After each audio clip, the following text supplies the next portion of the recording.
अध्यात्मक और अनुभव की दुनिया में तर्क नहीं होता। अगर कोई भी सिर्फ तथ्य और तर्क के जाल में उलझा हुआ है तो उसे जीवन का जादू नहीं देखने देगा। जीवन का जादू आखिर है क्या?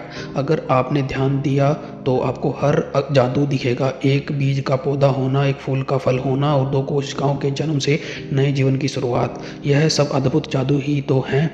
भारत केवल भूगोल का हिस्सा ही नहीं, यह एक जीवंत संपदा है। यह उन लोगों की धरती है जो तर्क की जटिलता को समझाने और समझने के बावजूद कभी उसमें उलझे नहीं। वे तर्क को उस बिंदु तक ले गए जो अस्तित्व के रहस्यमय और जादुई आयामों को जानने की राह बन। आदियोगी शिव इन दो विपरीत दिखने वाले आयामों के उच्चतम प्रतिनिधि हैं। वे इन दोनों आयामों में बिना किसी परेशानी के रहते हैं। संकीर्ण तर्कों में बंधे लोग इसे नहीं जान पाते। बेशक तर्क हमें खड़े होने का आधार देते हैं, यह हमारा चुनाव होगा कि तर्क के सहारे उससे चिंतित हों या अस्तित्व से परे जाने के लिए पंख की तरह इस्तेमाल करें। हम सब तर्कों के पंखों पर उड़ सकते हैं, पर यह याद रखिए कि हर किसी को वापस अग्नि के पास आना ही होता है, चाहे वह शमशान की अग्नि हो या फिर जीती जागती चेतना की अग्नि। शिव अर्थात एक महायोगी, गृहस्थ, तपस्वी, अघोरी और भी कई अलग अलग रूपों में हैं।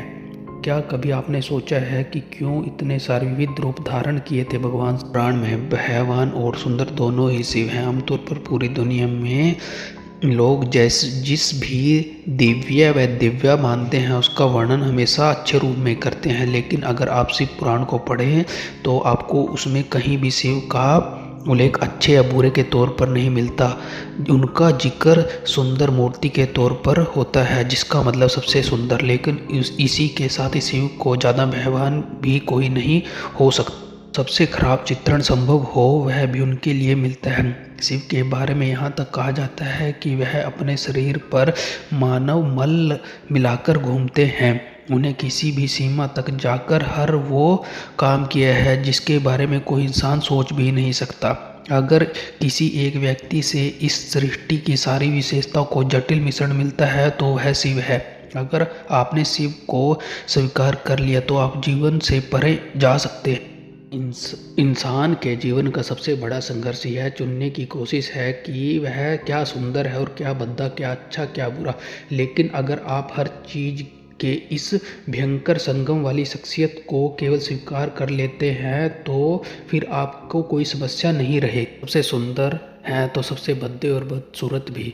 अगर वो सबसे बड़े योगी और तपस्वी हैं, सबसे बड़े गृहस्थी भी, वह सबसे अनुशासित हैं तो सबसे बड़े पियक्कड़ नशेड़ी भी।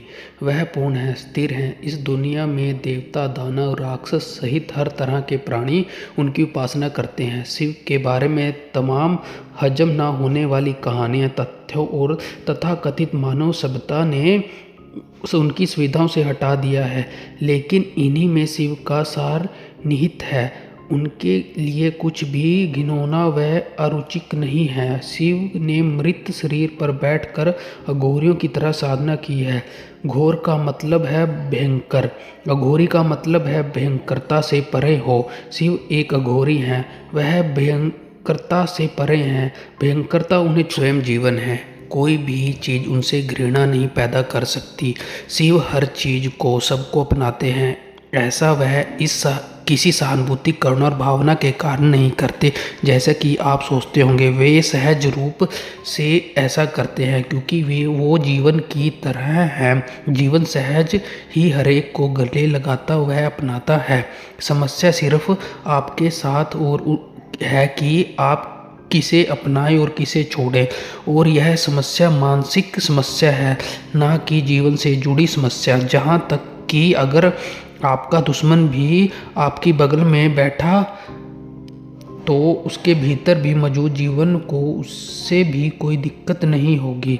आपका दुश्मन जो सांस छोड़ता है उसे आप लेते हैं। आपका दोस्त द्वारा छोड़ी गई सांसें आपके दुश्मन द्वारा छोड़ी गई सांसों से बेहतर नहीं होती। दिक्कत सिर्फ मानसिकता है। इन्हें मनोवैज्ञानिक स्तर पर, अस्तित्व के स्तर पर देखा जाए तो कोई समस्या नहीं।